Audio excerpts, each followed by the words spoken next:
watching Where Are They Now with your host, Dianne Hart. Now here's Dianne. Good evening. Welcome to Where Are They Now? I'm your host, Dianne Hart, and this evening I have the awesome pleasure of interviewing, listen you all, a phenomenal man, a businessman, a songwriter, a producer, former Motown executive, an internal auditor. I don't know which one of these things came first, but he's going to be able to tell us a little bit about what happened along the way. And I am so excited to have this opportunity. Good evening, Mr. Pete Peterson. How are you? Good morning. How are you? I'm great. So let's jump in and let's get started. Where are you from? Detroit. Oh, know that. I was born in Middletown, Ohio, but I grew up in Detroit and I attended school in Detroit locally, yes. What schools did you attend in Detroit? Hutchins Junior High and Northwestern. I understand you're a businessman. Which one of these came first?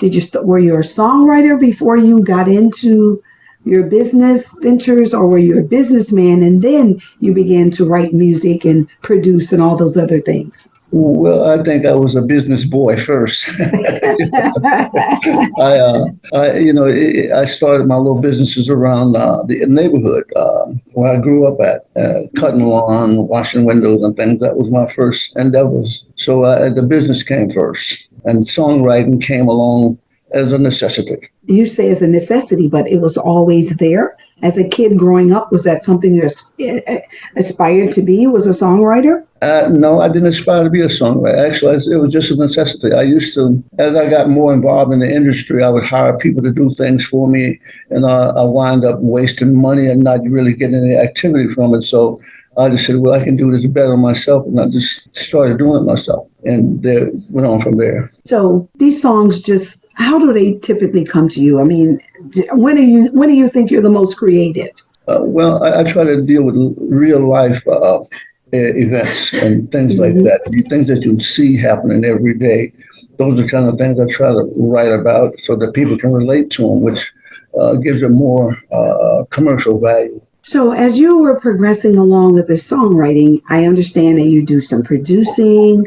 Let's talk a little bit about some of the people that you have worked with, that you have helped. I work with a lot of people. I mean, it's just in 60 years, you cover the gamut. Yes. I worked at Wars Management. I worked there. I worked with Donald Byrd. I worked with Newbirth, Bloodstone, Leon Haywood, James Ingram, and the list goes on and on and on. It's just many, many people over the years.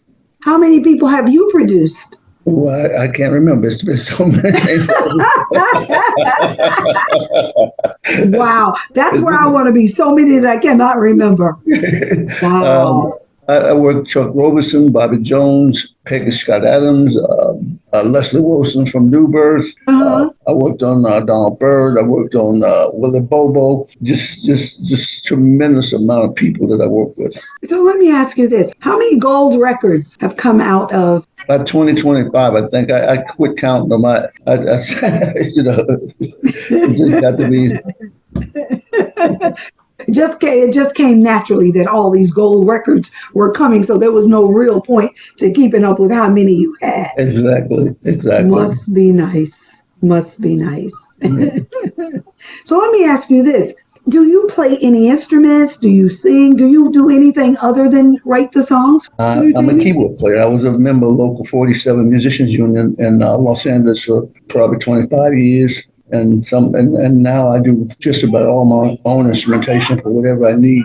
Oh, okay. Mm-hmm. So you're playing on a lot of these entertainers' songs. Yes. Mm-hmm. Wow. Must be nice. In the industry, you have to teach yourself survival methods, Mm-hmm. I had to learn how to engineer and how to do these things myself. A lot of times I wasted a lot of energy and money attempting to get what I wanted. I was unhappy with it. So if you're unhappy, learn to do it yourself and then you're okay. Wow. And that worked well for me. So did you teach yourself a lot of how to play some of the instruments and things, or did you go to training to learn? How did you When I was in college, Mm-hmm. I took keyboards at college. At the University of Nevada, Las Vegas, music was one of my classes there. The only thing about that is they wanted me to play She'll Be Coming Around the Mountain. I said, I can't make no money off that. I need to know how to play funk. So it was really funny, but I enjoyed it. It was a good class. A good learning experience. So is that the only class you took in music? The only music class I took was keyboards. Mm-hmm. And from there, you just develop a natural to be able to play other instruments? Just play whatever I want, yeah. Can I have some of that? Could you rub off on me? Well, you got some great drive. I need to have some of what you have. No, I need some of that. It's just amazing that you could just learn whatever you want to learn to play and you are fluent at everything that it is that you do. So my hat's off to you. I can't even imagine. You have more gold records than you can care the count. You've worked with hundreds of individuals and helping them. Is that what keeps you young and moving forward, is knowing that you've helped so many people? I enjoy helping. I enjoy helping the artists. You can look back and say, well, this is something that I crave to do and something that I do well and beneficial to the artists. Like I said, my main thing was not being a producer or writer, was business. I started when I left Motown in the early 70s, I created my own management company, and it evolved into Peterson and Eldridge. Over 50 years in the business now. And Willie Bobo was my first client. Latin jazz artist Willie Bobo was my first client. And Bill Cosby sponsored us. So I got a good start out the door, kickstart on my own. And I took Willie Bobo to 4-hour productions with War, Eric Burden, and just Robin Ford, Jimmy Witherspoon, some really great artists. So I got some good experience there. It was a learning opportunity. Motown was like a classroom for me. Originally, when I went there, I had worked on 2 #1 records with Dyke and the Blazers in the early 60s, but I really didn't know nothing about the business. That was one of the reasons I elected to go to Motown and the accounting department, so I could learn the business from the inside out. I didn't aspire to be a writer, producer, anything. I wanted to know about the ins and outs of the business from the legal and the financial side of the business.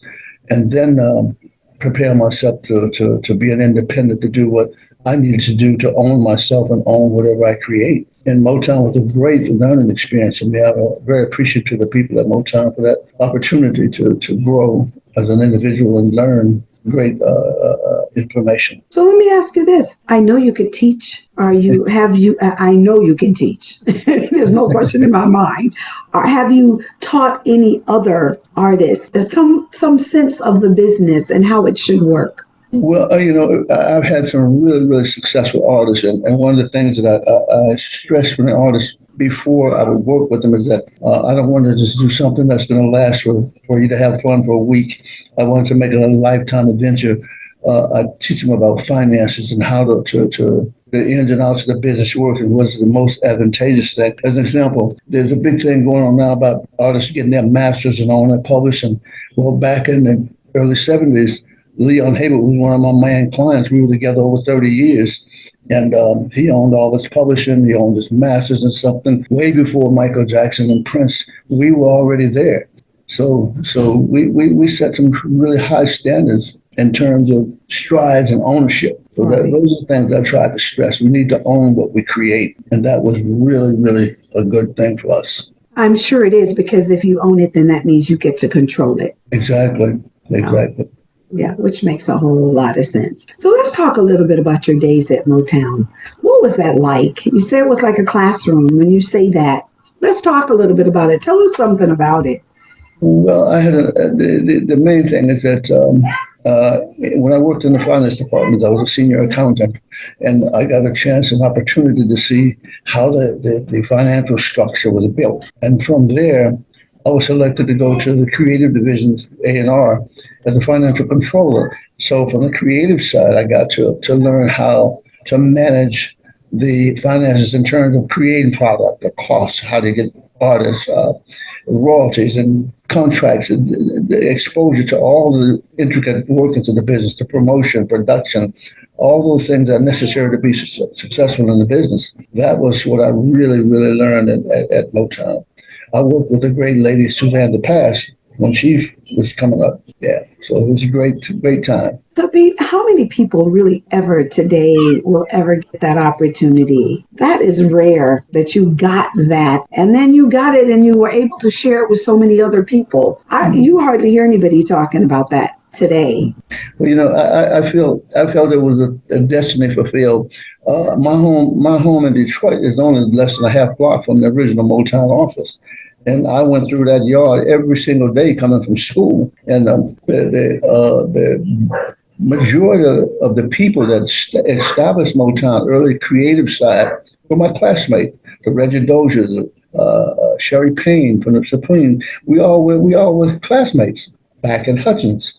So, and a lot of the writers and producers came out of that school and Northwestern. So it was a learning experience. We all, you go out and see, well, I haven't seen you since school. Great day, Wow, what an awesome class you all obviously had. Yeah. Are you all born to be great that come out of Motown or come out of Detroit? I've never seen anything like it. Is it in the water? No, there's nothing like that anymore. The business has evolved to a whole nother thing now. It's nowhere near as family oriented as it used to be. It's just not the same anymore, just not the same. I don't enjoy it like I used to. Just getting ready to ask you, what do you think are the most stark differences between then and now? Well, what's making that difference? Before it was people were more passionate about what they're doing and more oriented to what they were delivering. Now it's just reckless and it just creates confusion a lot. So it's just certain things I don't do. Some things I won't do. I had a couple of tunes that were top 5 hip hop. I stopped making them because it just didn't fit me. So, and I wasn't happy with it, even though it was successful. I just couldn't go that way anymore. Yeah. See, that's because you were in a position that you could afford to do that. So you said, nope, I'm not doing those anymore. But had you been a struggling artist, a struggling producer, probably would have said, okay, I'll take them a few more years till I can't take them anymore, right? Yeah. I'm still passionate about, you have to have loyalty and you work with people. And, my friend Thomas Lohman, and this brother, I really like this young guy. He has a great future coming and he's above board and honest. And these are the kind of people that I really admire and want to work with and pass on whatever I can to them and support them. And you've absolutely been doing that. We know, and most people don't know, that Where They Now is really as a result of you and your brainchild. And Thomas talks about it all the time. We would not even be doing Where They Now had it not been for a vision that you had to tell people where people are and what they're doing today. So I'm so grateful to have this opportunity to be able to talk to you and to get to talk to all of the entertainers that I grew up with, but never in my wildest dream thought I would have an opportunity to sit down and have a one-on-one conversation with them. So I am just over the top having this opportunity. And I know that you are a bad boy. Thomas, and I love you dearly. I mean, hey, many things that he does, he could not have done had it not been for you. So my hat's off to you. Well, I can tell you this is the first interview I've granted in 60 years. So I've always interview my artists. Don't interview me. So I don't need to be famous. My artists need publicity, not me. So, but I wanted to talk to you because talking to you, I believe, will help many artists who listen to Where They Now to better understand some of the things that they need to do to be successful. So that's why I really wanted to have this conversation with you. When we talk about the business side of the entertainment, we talk a little bit about how important it is for entertainers to have lawyers to review their contracts, and what does that look like? There's no question about it. When you sign these contracts now, you have to know what you're getting into, and the best thing to do is you get yourself a competent entertainment attorney. A lot of these attorneys, you don't learn this in law school. A lot of these things you learn by practicality and with people that know. The average attorney out there wouldn't know how to put together a production budget or what it costs or how to get the musicians or what they cost anyway. You have to get somebody that can advise you. Good managers are important. network. Got to have the right managers. He might run a great gas station, but might not run a good music business. So there's a big difference. So I try to push these things forward to let them make rational, creative, good decisions. Yeah. Let me ask you this. When you run into an entertainer and they want the world, but they've not given anything yet, I mean, how do you deal with that? What do you tell them? What is it they need to do? Everything takes time. It's a matter of building and growing. Everything takes time. Nothing's overnight. Very few things happen overnight. It's a very difficult thing to do. And it takes time. You have to grow into these positions and places and spaces. Yeah. And I think that everybody thinks that it's overnight and I should be a star tomorrow without putting in the work. I know that you've worked with tons of entertainers. Do you require your entertainers to practice a certain number of hours every day to perfect their craft? What is it that you tell them that they need to do to really be successful? Well, to learn your craft, you have to really, not just once, you have to know what your craft is about and how to present it and get the proper people and surround yourself with people that are smarter than you, that can make things happen, make this thing happen. Don't be on a trip to where you know everything. You get people that can make things happen, good organizations, good organizational skills. Those are the things that are totally essential for success. Right. Yeah.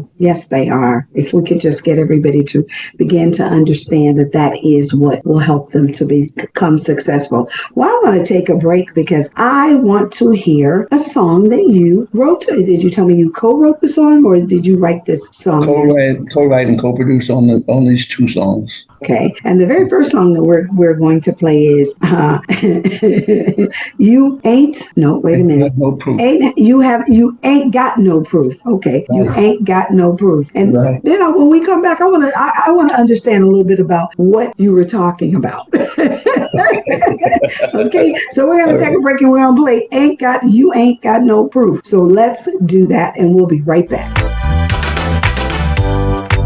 You telling everybody about our love affair. Tried to talk to you about it, baby. Said you didn't care. I'm so mad with you, mama. I don't know what to do. What we did in our bedroom is between me and you. I deny it till the end of time, 'cause it's just your word against mine. I don't care what anyone else say or do. Oh no, they ain't got no proof. Ain't got no proof. They ain't got no proof. Ain't got no proof. They ain't got no proof. Ain't got no proof. They ain't got no proof. Ain't got no proof. You hurt me, baby, sure enough, with this little game you play. It's over, I've moved on, baby, and we've gone our separate ways. What we did is our little secret, our business. I'll take it to my grave. It ain't nobody's business. I keep it till my dying day. When you talk about me, what does that say about you? It must mean that you're a little freaky too. So let's just let it do what it do. Oh, ain't got no proof. Ain't got no proof. Ain't got no proof. Welcome back to Where Are They Now? I'm your host, Dianne Hart, and my special guest this evening is Mr. Pete Peterson. What a bad jam, Pete. Let's talk about where did that song come from? Well, originally, Bobby Jones and I got together on the lyric structure, and Smitty Smith was basically the co-writer the music, etc. And Bobby Jones and I came up with the content of what we wanted to come up about. It was about his character and what he was doing with the women. And then they were talking about it, but he said, "You ain't got no proof." It was really just a funny story. When you hear the song, you can You know exactly what it's about. Someone telling your business and telling what you did, but you said you ain't got no proof. So you might be talking about it, but you can't prove it. Exactly. Yes, you can think it, but you can't prove it. I know that's right. So Yeah. was that a gold record? No, it wasn't. It was a good selling record, and it's still played a lot. In the southern states, in the Carolinas and places like that, it was one of the top shag. The dance called shag, and the shag community up and down the eastern seaboard there. A big radio song, and it's still to this day it still sells very well. Wow. And how long ago did you all make that? That was Produce in that? 2012, I think it was, 2011 or 12. But it's doing very well still. It's still out there doing its thing. Must be nice when you can write a song that lives on forever. Listen, what a phenomenal opportunity to make some money, because it lives forever. It continues to get you paid. And that's what I'm sure most artists would like to do. Pete, tell me a little bit about, why do you think sometimes a song is good, but it just can't, it doesn't grab hold? Is it because of the marketing? What do you think will hold a song back, even when it's a good song? Well, always a lack of promotions. You have to have promotions. There's no question about it.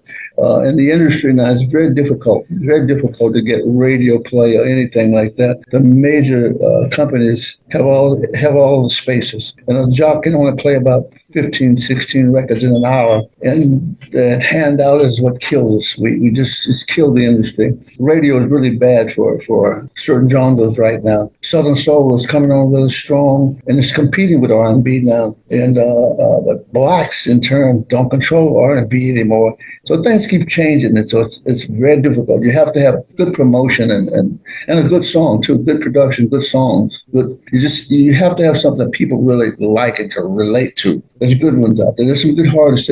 As a matter of fact, you interviewed a young lady, Shay Nicole. Yes. She's doing very well. She's doing really, she looks great. She has great music, great songs. Those are the kind of things that you need to be successful. Yeah. And she's an awesome sister. Yeah. She's absolutely awesome. Yeah. And I've talked to her a couple of times off interviews listen, she believes in what she's doing, and she's doing it. And she constantly markets her own self every day. You can see Shay Nicole putting something up about one of her songs, talking about what it's about and that kind of stuff. So she's really doing quite well. Yeah, she uses social media very well. Yes, she does. What do you think about how today they're doing all these streams and all of this other stuff in comparison to how music used to be sold? What do you think? It's okay, but it just doesn't pay that well. You can have 1 billion streams and make $2. It's just there's no money in it.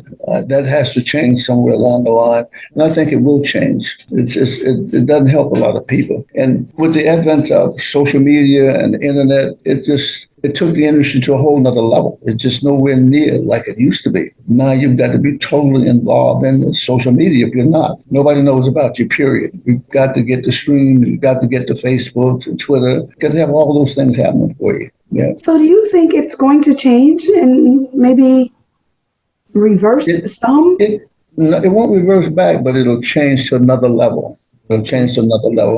Now you've got only the big sellers. Well, Shay Nicole is breaking through.